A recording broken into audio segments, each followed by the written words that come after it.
জাতিসংঘে আজ বাংলায় ভাষণ দেবেন প্রধান উপদেষ্টা। ফেব্রুয়ারিতে নির্বাচিতদের হাতে ক্ষমতা হস্তান্তরে সরকার বদ্ধপরিকর, বিশ্ববাসীকে দিতে চান সেই বার্তা। ডিটারমিন যে ইলেকশনটা উনি করবেন এই ফেব্রুয়ারিতে, এবং ইলেকশন করা মানে হলো যে নির্বাচিত সরকারের হাতে উনি ক্ষমতা হস্তান্তর করবেন। আসন ভিত্তিক বিএনপির সাংগঠনিক অবস্থা বিশ্লেষণ। নির্বাচনে 59টি আসনে কখনো জয় পায়নি ধানের শীষ। প্রার্থী মনোনয়ন আর পরিকল্পনায় জোর দেওয়ার তাগিদ তৃণমূলের।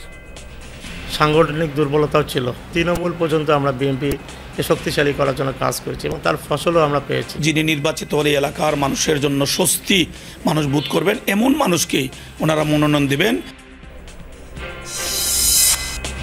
সুনামগঞ্জের শান্তিগঞ্জে ট্রাক সিএনজি অটোরিকশার সংঘর্ষ। মা-মেয়ে সহ নিহত 3, ঘাতক ট্রাক চালককে আটক করেছে পুলিশ।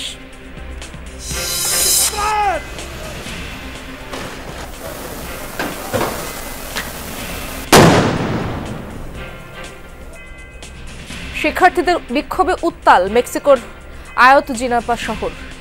নিখোঁজ 43 শিক্ষার্থীর সন্ধান দাবি। সামরিক ক্যাম্পের সামনে ট্রাকে আগুন।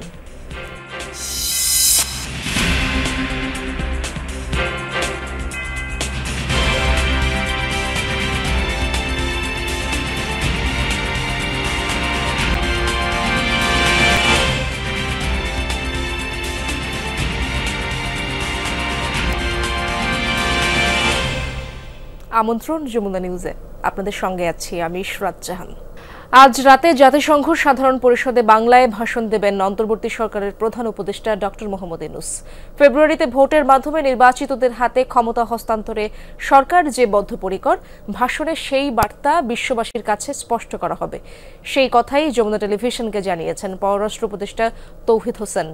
চলমান সংস্কার আর বিচার প্রক্রিয়ার পাশাপাশি রোহিঙ্গা সংকটও ভাষণে গুরুত্ব পাবে মত উপদেষ্টার। কথা বলেছেন সহকর্মী মাহফুজ মিশু। টানা দ্বিতীয়বারের মতো জাতিসংঘ সাধারণ পরিষদে বক্তব্য রাখতে যাচ্ছেন প্রধান উপদেষ্টা ডক্টর মোহাম্মদ ইউনূস। সূচি অনুযায়ী বাংলাদেশ সময় শুক্রবার রাতে বিশ্ব দরবারে বাংলাদেশের অবস্থান স্পষ্ট করবেন তিনি। এবারের বক্তব্যেও রোহিঙ্গা, জলবায়ু পরিবর্তন ও ফিলিস্তিন পরিস্থিতির পাশাপাশি থাকবে দেশের রাজনৈতিক বাস্তবতা। হাই লেভেল সেগমেন্টে 3-4 দিনে ওখানে 26 তারিখে উনি তার বক্তব্য রাখবেন। সেটার আপনারা তখন জানতে পারবেন যে এক্স্যাক্টলি কি।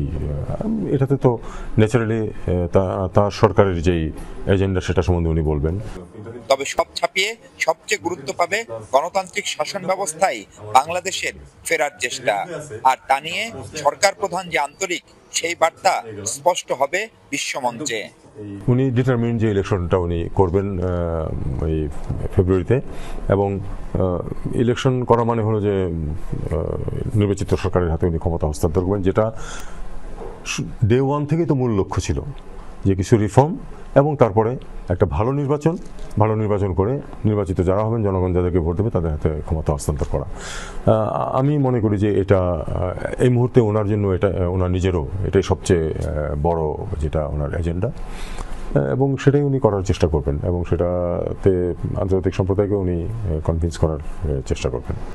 পাশাপাশি বাংলাদেশে বিনিয়োগে বিদেশিদের আরও একবার আহ্বান জানাবেন প্রফেসর ইউনূস। যুক্তরাষ্ট্র সহ পশ্চিমা বিশ্ব তথা আন্তর্জাতিক সম্প্রদায়ের কাছে আগে থেকেই দারুণ পরিচিত নোবেলজয়ী প্রফেসর মোহাম্মদ ইউনূস টানা দ্বিতীয়বার জাতিসংঘের এই সাধারণ পরিষদের সরকার প্রধান হিসেবে বক্তব্য রাখতে যাচ্ছেন তিনি। সবার বিশ্বাস আগামী ফেব্রুয়ারিতে নির্বাচনের পর 2026-এর সেপ্টেম্বরে নির্বাচিত কোন সরকার প্রধান এসে বক্তৃতা করবেন এই মঞ্চে। মাহফুজ মিশু, যমুনা নিউজ, জাতিসংঘ সদর দপ্তর, নিউ ইয়র্ক, যুক্তরাষ্ট্র। আন্তর্জাতিক সম্প্রদায় বাংলাদেশের আগামী নির্বাচন নিয়ে ব্যাপক আগ্রহী জানিয়েছেন প্রধান উপদেষ্টার প্রেস সচিব শফিকুল আলম। তিনি বলেন, দ্বিপাক্ষিক, বহুপাক্ষিক সহ সব বৈঠকেই সরকার প্রধানের কাছে তারা এ নিয়ে কথা বলেছেন। এছাড়া মানবাধিকার পরিস্থিতি ও শ্রম অধিকার নিয়েও আলাদা সেশনে বক্তব্য দেন ডক্টর ইউনূস। নিউ ইয়র্ক থেকে আহমেদ রেজার প্রতিবেদনে বিস্তারিত। সফরের চতুর্থ দিনে জাতিসংঘ সদর দফতরে world programme of action for youth আয়োজিত উচ্চ পর্যায়ের বৈঠকে বক্তব্য দেন প্রফেসর ডক্টর ইউনূস। বাংলাদেশের গণতন্ত্র ও সংস্কার যাত্রায় তরুণদের ভূমিকার কথা স্মরণ করিয়ে দেন professor Yunus. In Bangladesh, we witness an extraordinary power of youth. They rose with courage to end years of autocracy, reset our nation's course, and entrusted me with the responsibility of steering reforms and democratic transition. এর আগে নেদারল্যান্ডসের প্রধানমন্ত্রী ডিফ স্কুফের সঙ্গে বৈঠক করেন তিনি। সাক্ষাৎ হয়েছে কলম্বিয়া সহ আরো কয়েকটি দেশের বর্তমান ও সাবেক রাষ্ট্রপ্রধানদের সাথেও। এছাড়া এদিন মানবাধিকার ও শ্রম অধিকার নিয়ে আলাদা সেশনে কথা বলেছেন সরকার প্রধান। ফোর্ড ফাউন্ডেশনে হিউম্যান রাইটস নিয়ে, গ্লোবাল হিউম্যান রাইটস নিয়ে একটা প্যানেল ডিসকাশন ছিল, সেখানে উনি ছিলেন, সেখানে উনি বক্তব্য। প্রেস সচিব জানান সব বৈঠকেই ঘুরে ফিরে গুরুত্ব পেয়েছে আসন্ন নির্বাচন প্রসঙ্গ। যারাই আমাদের বন্ধু তারা এটা জানতে চায় যে বাংলাদেশের ডেমোক্রেটিক ট্রানজিশনটা কিরকম হচ্ছে সে বিষয়ে জানতে চান, তো তখন এই প্রসঙ্গ তো এই বিষয়গুলো আসে, ইলেকশন কিরকম হবে। সফরের পঞ্চম দিন বুধবার সাধারণ পরিষদে বক্তব্য রাখবেন প্রফেসর ইউনূস। জাতিসংঘের ৮০তম সাধারণ অধিবেশনের নানা আনুষ্ঠানিকতায় যখনই প্রফেসর ডক্টর ইউনূস যার সাথেই দেখা করেছেন, বৈঠক করেছেন কিংবা সাক্ষাৎ করেছেন, তিনি জিজ্ঞেস করেছেন বাংলাদেশের নির্বাচনী ব্যবস্থার কথা। সরকার প্রধান আশ্বস্ত করেছেন বাংলাদেশে চলছে সংস্কার কার্যক্রম, বিচার কার্যক্রম, একই সাথে নির্বাচনী জাগরণের কথা। পাশাপাশি বাংলাদেশের মানবাধিকার পরিস্থিতির উন্নয়ন এবং শ্রম অধিকার নিয়েও যে বর্তমান অন্তর্বর্তী সরকার কাজ করছে সেটি জানাতেও ভোলেননি। Ahmed Reza, Jamuna news, New York, যুক্তরাষ্ট্র। এখনো ভারতের সঙ্গে বাংলাদেশের সমস্যা চলছে, কারণ ছাত্ররা যেটা করেছে সেটা ভারত পছন্দ করেনি বলেছেন প্রধান উপদেষ্টা ডক্টর মোহাম্মদ ইউনূস। বুধবার নিউ ইয়র্কে এশিয়া সোসাইটি ও এশিয়া সোসাইটি পলিসি ইনস্টিটিউট আয়োজিত অনুষ্ঠানের বক্তব্যে একথা বলেন তিনি। বাংলাদেশের সাবেক প্রধানমন্ত্রী শেখ হাসিনাকে তরুণদের হত্যাকারী হিসেবে উল্লেখ করেন তিনি। বলেন তাকে আশ্রয় দেওয়ার কারণে বর্তমানে দিল্লির সঙ্গে ঢাকার সম্পর্কে বিরাজ করছে উত্তেজনা। এ সময় ভারত থেকে ভুয়া খবর আসার বিষয়েও তিনি অভিযোগ করেন। বলেন বাংলাদেশে ইসলামপন্থীদের আন্দোলন হয়েছে এমন অপপ্রচার চালাচ্ছে ভারতীয় গণমাধ্যম। অনুষ্ঠানে জাতীয় নাগরিক পার্টি এনসিপির সদস্য সচিব আক্তার হোসেন ও জ্যেষ্ঠ যুগ্ম সদস্য সচিব তাসনিম জারাও উপস্থিত ছিলেন। So let's give a big applause for them. And certainly not backwards. So we have problems with India right now because they didn't like what the students have done. They're hosting Hasina, who's the former prime minister who created all this problem and killed the young people. And that creates a lot of tension between India and Bangladesh. There's also fake news coming from the other side, making all kinds of propaganda that this is a very bad thing. প্রতিদ্বন্দ্বিতাপূর্ণ নির্বাচনে বরাবরই favourite BNP. ২০০-র বেশি আসন অথবা ন্যূনতম ব্যবধানেও সরকার গঠন করেছে কয়েকবার। তবুও অন্তত ৫৯টি আসনে সাফল্যের তুলনায় হতাশা সঙ্গী হচ্ছে দলটির। বারবার হাতছাড়া হওয়া এসব আসনের মধ্যে রংপুর বিভাগে আছে ২০টি আর ঢাকা বিভাগে ১৪টি। এসব আসনে প্রার্থী মনোনয়ন আর সাংগঠনিক কর্মপরিকল্পনায় জোর দেওয়ার আহ্বান তৃণমূলের। নেতারা বলছেন অঞ্চলভিত্তিক মানুষের অন্ধ আবেগের বহিঃপ্রকাশ ঘটেছে অতীতে। প্রত্যাশা আগামী নির্বাচনে ঘটবে না তেমন কিছু। সাইফুদ্দিন রবিনের রিপোর্টে বিস্তারিত। ৯০-এর গণ অভ্যুত্থানের পর ৯১-এর সংসদ নির্বাচনে জয়ী হয়ে সরকার গঠন করে বিএনপি। ১৯৯৬ সালে আন্দোলনের মুখে সংসদ ভেঙে দ্বিতীয় দফা নির্বাচনে হেরে গেলেও বিপুল জয়ে ফিরে আসে ২০০১-এর। আলোচিত ১/১১-এর পর ২০০৮-এর নির্বাচনে পার হতে পারেনি বৈতরণী। এরপর ২০১৪, ২০১৮ এবং ২০২৪-এর নির্বাচন ছিল প্রশ্নবিদ্ধ। জয় পরাজয় ভোটারের পছন্দ হলেও ৫৯টি আসনে পরপর ৪ বার হেরেছে ধানের শীষের প্রার্থী। বিভাগের হিসেবে রংপুরের ২০টি, সিলেটের ৯টি, খুলনা ও বরিশালে সমান সংখ্যা ৫টি, রাজশাহীতে ১টি, চট্টগ্রামে ২টি, ময়মনসিংহে ৩টি এবং বৃহত্তর ঢাকায় ১৪টি। তৃণমূলের কর্মীদের এ নিয়ে যেমন আক্ষেপ আছে তেমনি বেড়েছে প্রত্যাশাও। সেই সময় আমাদের এলাকার সাংগঠনিক দুর্বলতা দুর্বলতাও ছিল। তৃণমূল পর্যন্ত আমরা বিএনপিকে শক্তিশালী করার জন্য কাজ করেছি এবং তার ফসলও আমরা পেয়েছি। দিনে দিনে জাতীয় পার্টির ভোট ব্যাংকগুলো ভেঙে চুরমার হয়ে গিয়েছে এবং এগুলো বিএনপিমুখী হয়েছে। জনগণ দাঁড়ে দাঁড়িয়ে যাচ্ছি, ডোর টু ডোর আমরা যাচ্ছি, মানুষকে বোঝাচ্ছি। কুড়িগ্রামের মানুষ আগামী দিনে বিএনপিকে ক্ষমতায় দেখতে চায়, বিএনপির রাজনীতির সঙ্গে সম্পৃক্ত হতে চায়। উত্তরাঞ্চলে জাতীয় পার্টির দুর্গখ্যাত রংপুরের ১, ২, ৩, ৪, ৫, ৬, কুড়িগ্রামের ১, ২, ৩, ৪, গাইবান্ধার ২, ৩, ৫, নীলফামারীর ১, ২, দিনাজপুর ৫, ঠাকুরগাঁও ২, ৩ এবং লালমনিরহাট ১, ২ থেকে সবসময় হতাশ হয়েছে বিএনপি। ঢাকা বিভাগের অন্তর্গত বিএনপির সাংগঠনিক বিভাগ ফরিদপুরের গোপালগঞ্জ ১, ২, ৩, মাদারীপুর ১, ২, ৩, শরীয়তপুর ১, ২, ৩ ও ফরিদপুর ১, ৪, ৫ আসন আছে পরাজয় বরণের তালিকায়। টাঙ্গাইল ১ ও গাজীপুর ১ আসনও বিগত নির্বাচনগুলোয় দখলে নিতে পারেনি বিএনপি। সিলেট বিভাগে হবিগঞ্জ ১, ২, ৩, ৪, মৌলভীবাজার ২, ৪, সিলেট ৬ এবং সুনামগঞ্জ ২ ও ৩-এ ধানের শীষ জয় পায়নি ৯১ থেকে ২০০৮ পর্যন্ত। এর কারণ পর্যালোচনা করছে দলটি। ৯১-৯৬ তো এই অঞ্চলে একটি রাজনৈতিক আবেগ কাজ করেছে মানুষের মধ্যে, সাধারণ মানুষের মাঝে। আবেগ তো কোনো রাজনৈতিক সিদ্ধান্ত সঠিকভাবে দিতে পারে না, সে কারণেই আমাদের হয়তো প্রার্থীরা জয়লাভ করতে পারেনি। দেশ স্বাধীন হওয়ার পরে বিশেষ করে আমাদের গোপালগঞ্জ, মাদারীপুর, শরীয়তপুর সুষ্ঠু ইলেকশন হয়নি, যেহেতু পতিত সরকারের প্রধানমন্ত্রীর বাড়ি আমাদের ওই বিভাগে ছিলেন। এই কারণেই কিন্তু মানুষকে আরও বেশি হয়রানির মধ্যে থাকতে হয়েছে। এই যে ৯টি আসন আপনাদের দৃষ্টিতে এসেছে, এটা অস্বীকার করার উপায় নেই। সেখানে আমাদের সাংগঠনিক দুর্বলতা ছিল, সেই জন্যই আমরা এবার আমাদের সাংগঠনিক দুর্বলতাটা আমরা আগে দূর করেছি।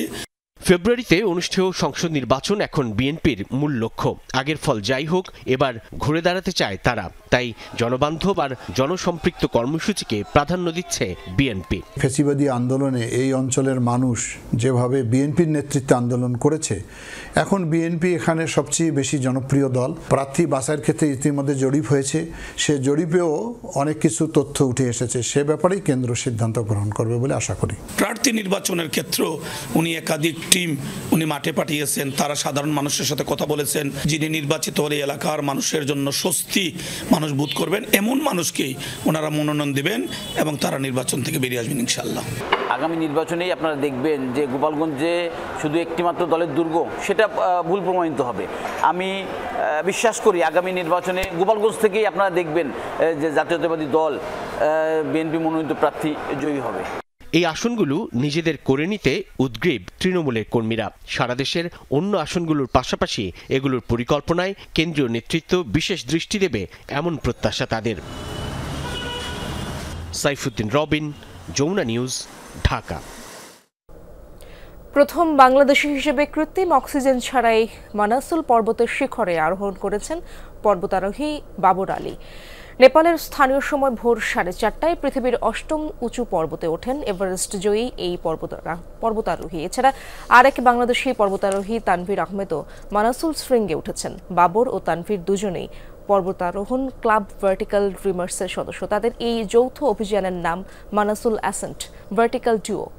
৮,০০০ মিটারের অধিক উচ্চতার পর্বত আছে পৃথিবীতে 14টি। ওই উচ্চতায় অক্সিজেন থাকে ভূপৃষ্ঠের তুলনায় 1/3, ফলে মানবদেহ সচল রাখতে পর্বতারোহীরা ব্যবহার করেন কৃত্রিম অক্সিজেন। তবে পর্বতারোহী বাবর আলী কোনো কৃত্রিম অক্সিজেন ছাড়াই ৮,১৬৩ মিটার উচ্চতার এই পর্বতের শিখর আরোহণ করলেন। সুনামগঞ্জ সিলেট মহাসড়কে ট্রাক সিএনজি অটোরিকশার সংঘর্ষে মা মেয়ে সহ ৩ জন নিহত হয়েছেন। সকালে শান্তিগঞ্জের শক্রুমর্দন বাঘের কোনা গ্রামের পুরান বাড়ির সামনে এই ঘটনা ঘটে। নিহতরা হলেন সুনামগঞ্জ পৌর শহরের উকিলপাড়ার বাসিন্দা আখি চৌধুরী ও তার মেয়ে প্রথমা চৌধুরী এবং শহরের নবীনগর এলাকার সিএনজি অটোরিকশা চালক সজল গোপ। পুলিশ জানায়, ট্রাক সিএনজির মুখোমুখি সংঘর্ষের চালক সহ ঘটনাস্থলেই 2 জন নিহত হয়। আশঙ্কাজনক প্রথমা চৌধুরীকে উপজেলা স্বাস্থ্য কমপ্লেক্সে নেয়ার পর কর্তব্যরত চিকিৎসক তাকে মৃত ঘোষণা করেন। ঘটনার পরপরই ঘাতক ট্রাক চালককে আটক করেছে পুলিশ।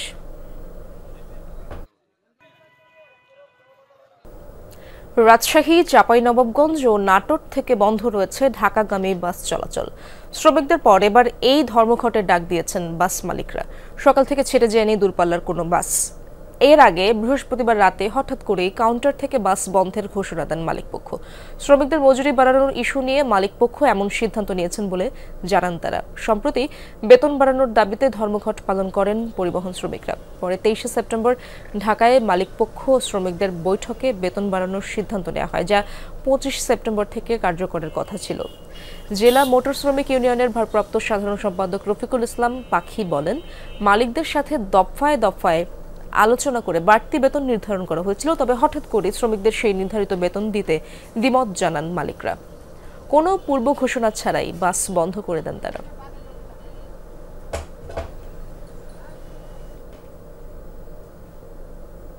দর্শকের বিষয়ে আরো জানবো সহকর্মী তারেক মাহমুদের কাছ থেকে। তারেক, বাস মালিকদের এই সিদ্ধান্তের বিষয়ে কি বলছে শ্রমিক ইউনিয়ন, যাত্রীরাই বা কি বলছেন? আপনি তো দুর্ভোগের চিত্র অবশ্যই দেখছেন, সেই খবরগুলো জানাবেন।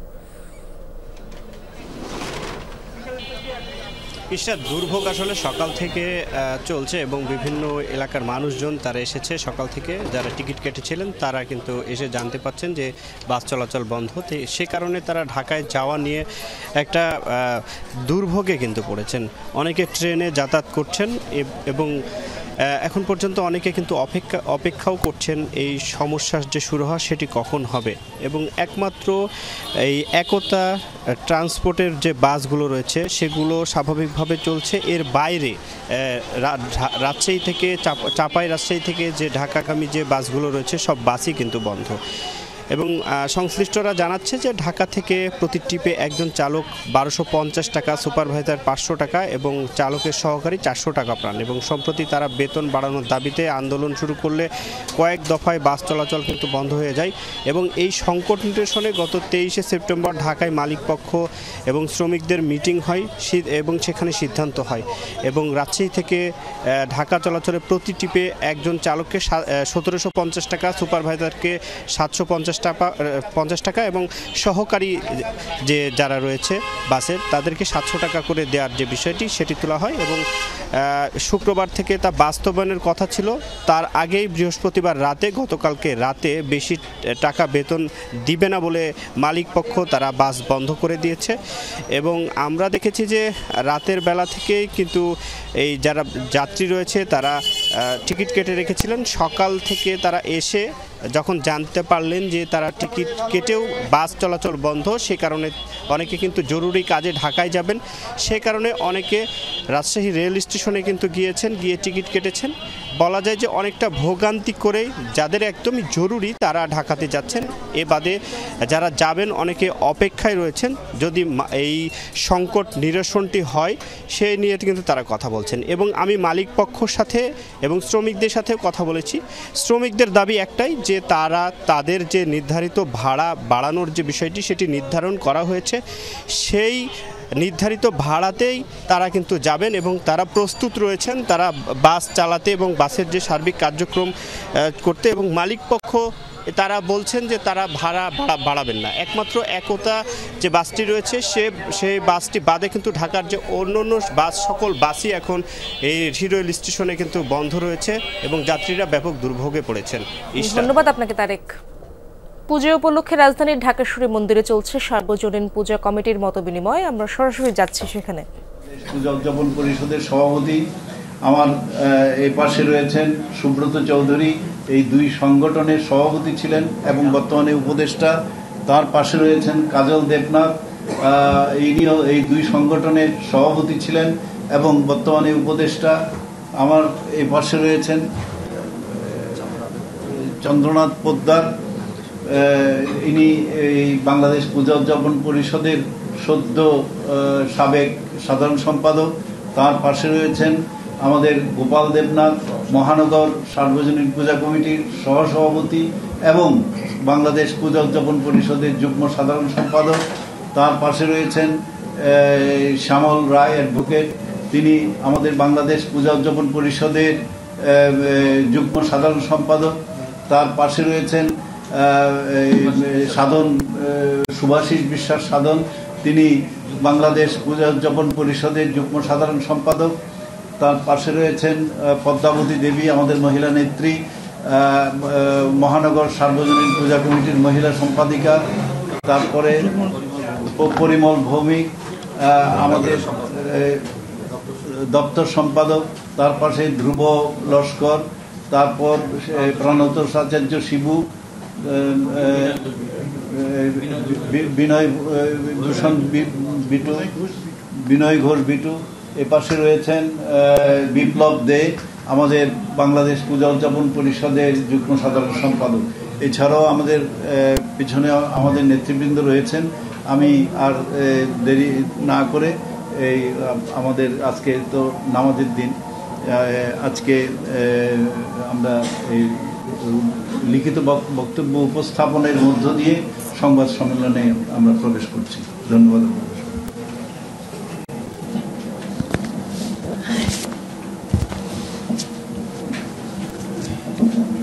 সবাইকে শারদীয় শুভেচ্ছা এবং ধন্যবাদ। মহানগর সার্বজনীন পূজা কমিটি, বাংলাদেশ পূজা উদযাপন পরিষদ শারদীয় দুর্গাপূজা উপলক্ষে সাংবাদিকদের সঙ্গে মত বিনিময়।